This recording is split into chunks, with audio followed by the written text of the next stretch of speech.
بسم اللہ الرحمن الرحیم رب اشرح لی صدری ویسر لی امری واحلل عقدۃ من لسانی یفقہوا قولی۔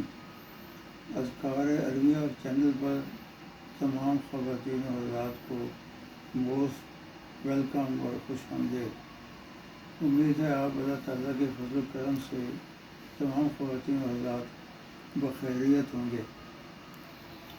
تو ناظرین چلیں، آج ہمارا منازل القمر کے ٹاپک کا آج آخری لیکچر ہے۔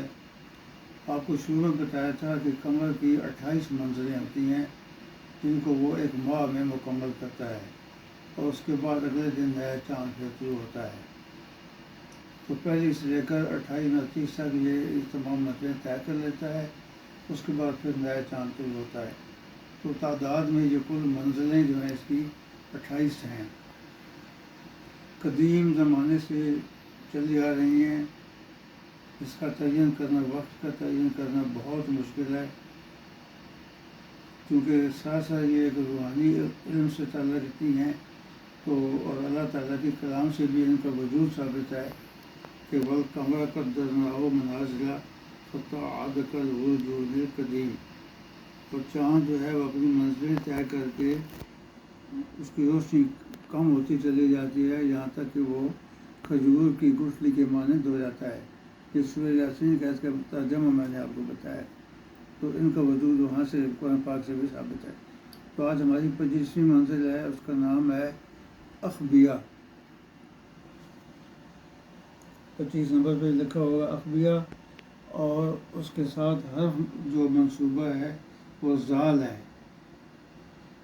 جس کے عدد ہوتے ہیں 700۔ تو سب سے پہلے آپ کو بتایا گیا تھا نا کہ قضاء حاجت کے 2 نفل پڑھنے ہوتے ہیں۔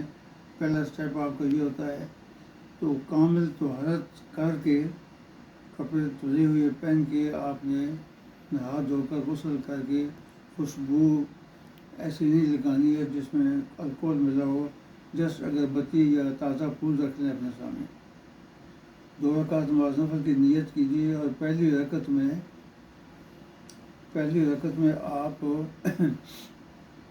آپ کو یہاں بتایا گیا ہے کہ سورہ فاتحہ کے بعد سورہ الانعام کی 103 نمبر آیت تلاوت کریں۔ ذالکم اللہ ربکم لا الہ الا ہو خالق کل شیء فاعبدوہ وہو علی کل شیء وکیل۔ یہ پہلی رکعت میں ہوگا۔ سمع اللہ لمن حمدہ کہہ کر سجدے میں چلے جائیں، اور پھر سجدہ مکمل کرنے کے بعد دوسری رکعت کا آغاز ہوگا، جس میں سورہ فاتحہ مکمل کرنے کے بعد دوسری رکعت میں آپ نے سورہ المومن کی آیت نمبر 61 اور 62 تلاوت کرنی ہے۔ یہ بھی ذات سے شروع کی ہے، ذالکم اللہ ربکم خالق کل شیء لا الہ الا ہوا فانا تؤفکون۔ یہاں تک یہ 2 آیتیں ہو جاتی ہیں۔ تو یہ کرنے کے بعد آپ سبحان ربی العظیم پہ چلے جائیں، سجدہ دیں، اس کے بعد تحیات اور درود شریف پڑھنے کے بعد سلام پھیر لیں۔ سلام پھیرنے کے بعد آپ کے قضاء حاجت کے نفل مکمل ہو گئے الحمدللہ۔ تو اس کے بعد درود شریف پڑھ کے چند مرتبہ جو آپ کا استطاعت ہو، 5 7 یا 11 دفعہ، بحیثیت ٹائم بھی دیکھ لیں آپ کے پاس ہو اتنا تو اس کے بعد آپ ایسے کیجیے گا کہ آپ نے اللہ تعالیٰ کا نام جو ہے یہ لکھا ہوا ہے ذو الرحمہ، 8ویں سپارے کی ایسے یہ لیا گیا ہے کہ وہ ربک الغفور ذو الرحمہ، اور آپ کا رب غفور اور رحمت والا ہے۔ تو ذو الرحمہ کے عدد بنتے ہیں 960۔ جو عدد نکالنے کا طریقہ آپ کو پتہ ہے، 960 بار آپ نے ذو الرحمہ کی تلاوت کرنی ہے، اول آخر پہ دوسری کے ساتھ۔ جب یہ تلاوت مکمل ہو جائے تو آپ اپنا مقصد بارگاہ الہی میں پیش کریں۔ جو آپ کی مصیبت ہے، خدا نخواستہ کوئی مشکلات ہیں، بچی کے نکاح کا معاملہ ہے یا جاب کا معاملہ ہے، تو وہ آپ اپنے رب سے ذکر کر سکتی ہیں۔ انشاءاللہ قبولیت ہوگی۔ تو آگے ہم چلتے ہیں 26 نمبر پہ۔ مقدم نام ہے اس کا منزل کا، 26ویں کا۔ تو جب اس میں چاند آتا ہے تو جو چیز اس کے ساتھ منسوب ہوتی ہے حروف میں یہ زواد ہوتا ہے اس میں، اور اسی کے ساتھ مناسبت سے اسم زوارو سنا ہوگا آپ نے، دوارو بھی اس کو پڑھتے ہیں لیکن زوارو ہم اس کو عموماً پڑھا کرتے ہیں۔ 1001 اس کے عدد بنتے ہیں، اور صورت واقعہ آپ پڑھیں گے پہلی آیت میں، پہلی رکعت میں 51 اور 52 نمبر، 2 رکعت نماز نفل میں پہلی رکعت میں سورہ واقعہ کی آیت نمبر 51 اور 52 پڑھی جائے گی، اور وہ پہلی رکعت مکمل کر لینے کے بعد دوسری جب آپ رکعت شروع کریں گے تو آمین کے بعد سورہ فاتحہ کے بعد سورہ صافات کی 71-72 نمبر آیت پڑھیں گے، لکھی ہوئی ہے یہاں پہ بورڈ پہ، منذرین تک آخری حرف میں لکھا ہوا ہے۔ اور جب یہ مکمل ہو جائے گا، سلام پھیرنے کے بعد آپ پہلی طرح دوسری پڑھیں، اور اس کے بعد یا زوارو 1001 مرتبہ آپ نے پڑھنا ہوگا۔ صرف 10-12-15 منٹ کا عمل ہے، کوئی اتنا زیادہ لمبا نہیں ہے۔ اور یہ مکمل کرنے کے بعد دوبارہ دوسری، اور پھر اپنی حاجت جو ہے اپنے رب کے سامنے پیش کریں۔ اب آتے ہیں 27 نمبر پہ۔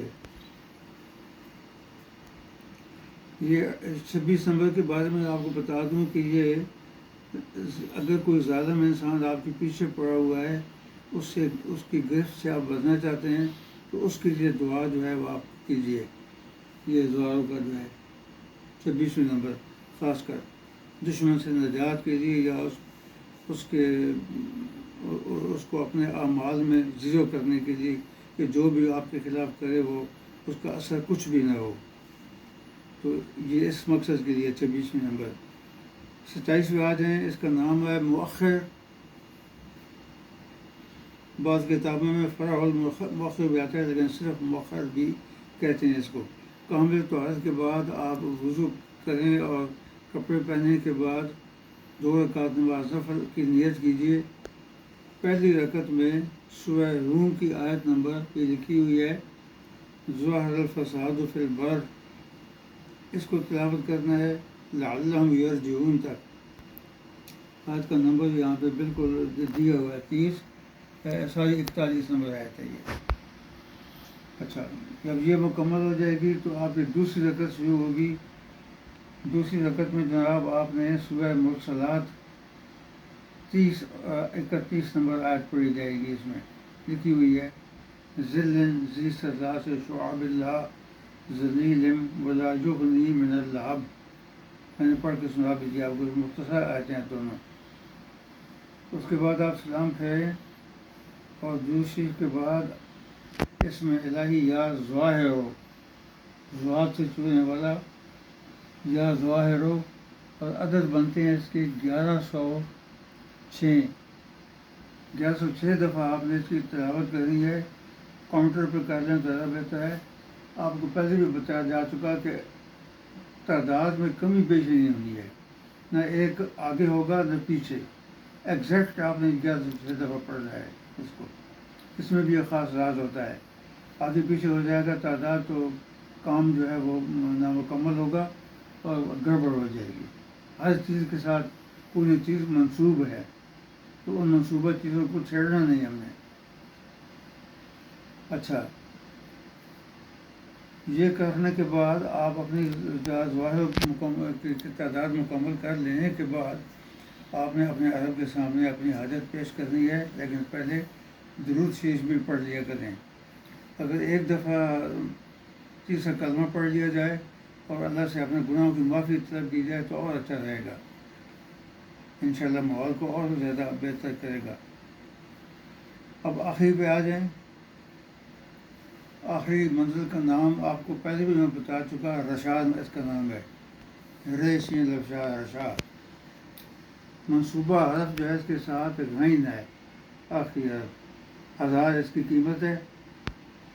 اس میں بھی آپ نے سب سے پہلے طہارت کاملہ اختیار کر کے 2 رکعت نماز نفل ادا کرنے ہیں، اور پہلی رکعت میں سورہ فاتحہ کے بعد سورہ نمل کی آیت 40 اور 41، سورہ نمل کی 40 اور 41 آیت 2 چھوٹی آیتیں ہیں، وہ تلاوت ہوں گی، اور پہلی رکعت میں مکمل کر لینے کے بعد آپ دوسری پہ جب آئیں گے تو فاتحہ پڑھنے کے بعد، فاتحہ شریف پڑھنے کے بعد آپ نے سورہ روم کی آیت نمبر 2 اور 3 پڑھنی ہے۔ سورہ روم یہ 21ویں سپارے میں ہے۔ الف لام میم غلبت الروم، الف لام میم تو آپ چھوڑ دیں گے نا، کیونکہ آپ نے تو وہ آیتیں پڑھنی ہیں جو غین سے شروع ہوتی ہیں، اس کے ساتھ حرف مناسب جو ہے وہ منصوبہ حرف غین ہے۔ غلبت الروم فی ادنی الارض وهم من بعد غلبهم سیغلبون، یہاں تک یہ مکمل کر لینے کے بعد آپ نے اسماء کی تلاوت کرنی ہے۔ تو غین سے شروع ہونے والے 2 اسماء الہی ہمارے پاس ہیں آج کے اس آخری منزل کے سلسلے میں، یا غنیوں اور یا غالبو۔ ان کے عدد لکھی ہوئی ہے، یا غنیوں کو 1060 بار تلاوت کیا جائے گا، اور یا غالبو کو 1033 بار تلاوت کیا جائے گا۔ اس کے بعد حسب استطاعت دوسری پڑھیے اور اپنی حاجت اپنے رب کے سامنے پیش کریں عاجزی اور انکساری کے ساتھ، تو انشاءاللہ تعالیٰ پوری امید ہے کہ اللہ تعالیٰ قبول فرمائیں گے، اور آپ کی مشکلات میں کمی آئے گی، خاطر خواہ کمی آئے گی، اور حالات میں کشادگی جو آپ واضح طور پر محسوس کرنے لگیں گے۔ گو کہ یہ چیز آپ کو بہت نئی لگی ہے، لیکن ہے جو بڑی زبردست۔ تو ایک اور چیز آپ کو بتا دوں کہ آج جو منظر طلوع ہوئی ہے نا آسمان پہ، اس کا نام اخبیہ ہے، جو آپ کو پہلی بتائیے 25ویں نمبر پہ۔ تو یہ جناب وہ طلوع ہوئی ہے 10:29 پہ، یہ نیچے جہاں میں ہاتھ رکھا ہوں، اخبیہ 25ویں منزل طلوع ہو چکی آج 10 نومبر کو دن کے 10:29۔ یہ ٹائم جو ہے ہمارے پاکستان لاہور کا ہے۔ 15-20 منٹ کی جمع تبدیل آپ کر سکتے ہیں، دبئی والے 1 گھنٹہ پہلے آ جائیں گے، اس میں سے مائنس کر لیں گے، اینڈ سو آن، جس کو ضرورت ہوگی وہ ٹائم اس میں پلس مائنس کر لے گا۔ تو یہ پاکستان کے حساب سے یہ ٹائم ہے۔ تو ایگزیکٹلی اس ٹائم پہ تو آپ نہ کریں گے نا، آگے اس سے آگے کوئی ٹائم رکھ لیں، مثال کے طور پر زور جب ہو جائے وہ پڑھ لیں، اور اس کے فوراً بعد پہ آپ یہ 2 نفل پڑھ لیجیے زور کی نماز مکمل کر لینے کے بعد، یا پھر عشاء کے وقت بھی کر لیں گے، کیونکہ یہ اس منزل میں کل 11 بجے تک چاند رہے گا، 11 بجے تک چاند رہے گا۔ تو اس دوران رات تہجد کے وقت بھی پڑھے جا سکتے ہیں یہ نفل، جو اور مؤثر ثابت ہوں گے انشاءاللہ اگر آپ لوگ کر سکیں تو۔ میں پھر آپ سے استدعا یہ کروں گا کہ ان اعمال کو جو بڑا مختصر بتائے گئے ہیں ان کو کرنے کی کوشش کیجیے۔ بعض چینل پہ 3 ہفتوں کے وظائف بتائے جاتے ہیں، جو انسان کے بس کی بات بعض اوقات نہیں ہوتی۔ آج کے دور میں آپ کو پتہ ہے کہ مصروف دور ہے، کئی ایسی حالات پیش آ جاتے ہیں کہ بندہ کنٹینیو نہیں رہ سکتا۔ تو یہ تو اتنا لمبا چوڑا عمل ہے ہی نہیں، اور مؤثر بھی بہت ہے، انتہائی اس کو جلیل القدر وظیفہ کہا گیا ہے، بہت اعلیٰ عرفہ۔ اس کو اپنی زندگی میں داخل کریں، آزمائیں، اپنی مشکلات کے لیے استعمال کریں، اور مجھے بھی دعائے خیر سے یاد رکھنا نہ بھولیے گا۔ اللہ تعالیٰ آپ کا حامی و ناصر ہو۔ والسلام علی من اتبع الہدی۔ اللہ حافظ۔